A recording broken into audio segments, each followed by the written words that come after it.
point. I think like asking so many questions over and over and everyone being so invested in the story of it in some respects, I think is doing more harm than good. In some respects for people to have to kind of go over everything again. And I mean, I really want to thank Joe and Tia for like talking and sharing what you know about it so that those of us that were affected can get a little bit of like kind of closure and understand how it got to be that part. Can we just hear from the family, just this one? We all hold lives about it constantly, and we're all over in each other's lives telling the same stuff over and over and over again, how it's affected us. But we never give the family just an opportunity just to say what they want to say or answer the questions they want to answer. That's all I have to say. Thanks. Thank you, Miss Slack. But I appreciate you guys though. Yeah, like I'm sorry, I lost my train of thought. There's so much. Yeah. Been trying to wrap my head around it all week. Jamie, what was the last thing you said? What were you talking about? I was gonna say something about that. Do you remember?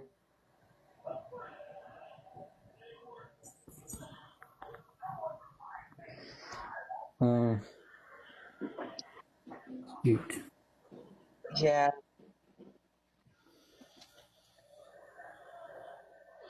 So, Tia, you do you mind telling the story about how when she lived with you, and you don't have to say anything you don't want to say, just the parts that Well, you feel like talking about? I don't. Oh, I remember what I was gonna say real quick. What I was gonna say is the reason I like to tell the stuff out there, the reason I keep going back to the specific event of when there was a custody battle is because if you look at certain events and you'll look at the history, number one, you're going to pretty much know what's going to happen next, and you're going to pretty much know what she does and why she does it and how she does it, because that's why I think it's important to understand those kind of things, because like when they went to court, Tabitha had everything. She had child support, her rent paid, her car paid. And the reason I reached out to her was so that she did not lose the stuff that she had. That was why I reached out to her. You know, obviously I wanted to protect the children too, but from the part of her, I was like, Tabitha, I don't think you understand what you're doing, because you're going to court and you're going to lose the things that you have. And she did not want to hear that. And she lost everything.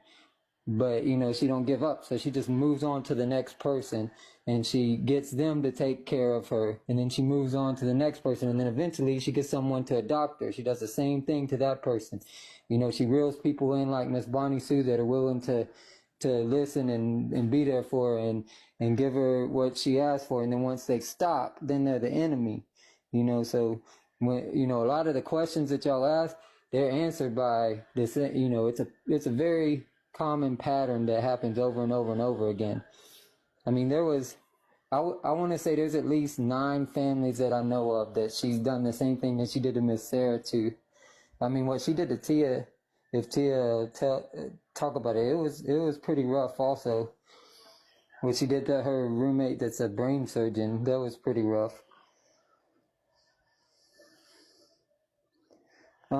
As far as talking to her daughter, I don't think so, but I don't want to say that she's not, because, I mean, kids and their parents is a tough thing, so she might be, but not that I'm aware of.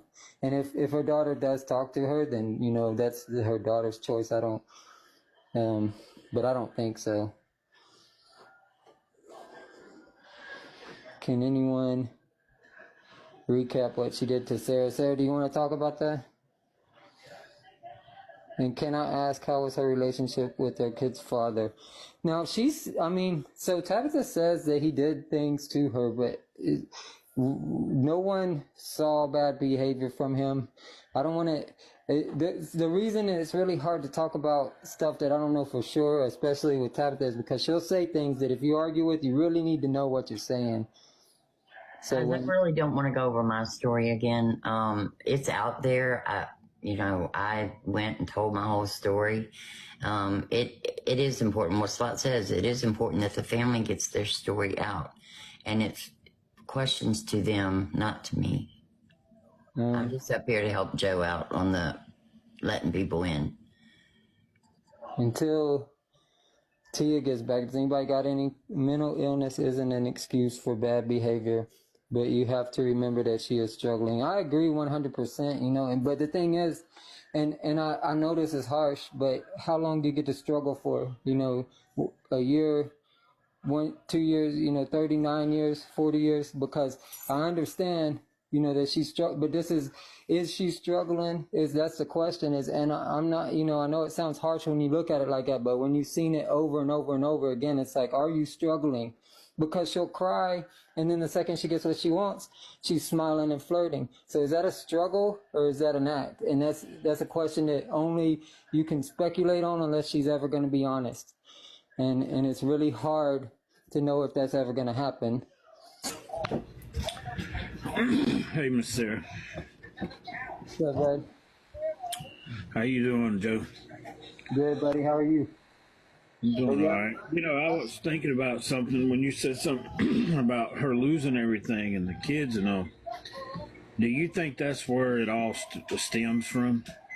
So just in case I didn't tell the story right, when that happened, that was 2012. She still had the kids up until 2020. So I mean, they still were together. But yeah, definitely that was like the turning point where everything started to kind of spiral out of control. Because up until then, she had multiple spots that she could get money from, on top of the money she already had. And as long as her money is okay, then she seemed to be okay.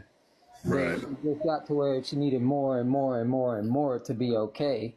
Because on top of everything she was getting from him, she was getting thousands of dollars from her grandmother every month. She was getting it from my mom. She was getting it from anyone that would hand it to her. And you know, I don't know what she does with it. Well, I just feel like, you know, there's we're a product of our environment, you know, as children. So when we either take a bad or good event and we make it good or bad in our life. So, you know, I think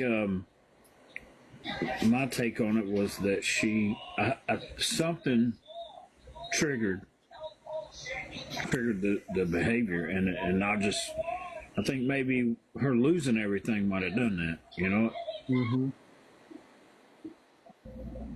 Yeah, well, it's just hard to tell because she never lost everything for a long period of time. And the thing is she's lost everything alive, but within a week or two, she has it back. I mean, you know, so as far as the material things, which is what she cares about, and I think that's the biggest issue is those material things seem to cloud her judgment from what's real. Yeah. You know, because I tell my kids and I tell myself, and I mean it, if I live in a box tomorrow, as long as my family's happy and healthy, I don't care. It doesn't matter. Yeah, it shouldn't matter, you know. It really should. Put things above people, then that's what you get. Well, I was I was going to help out, and she flipped over something that was supposed to have been a good thing, and actually, you know, was supposed to help me substantiate the cost of her being in my camper I was going to allow her to live in.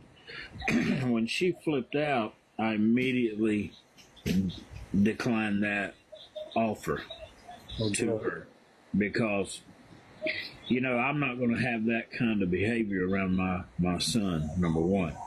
And number two, it would have been a bad probably situation because, you know, it wouldn't have gone well. No, and I was there and seen some of what Miss Sarah went through. Me and Miss Sarah's talked many times on the phone, and I just feel that, you know, somewhere along the line, maybe she'll get help, but maybe she won't. You know, she's going to continue to hard until she gets what she wants, and you know, and sometimes I think when there ain't nothing going on, I think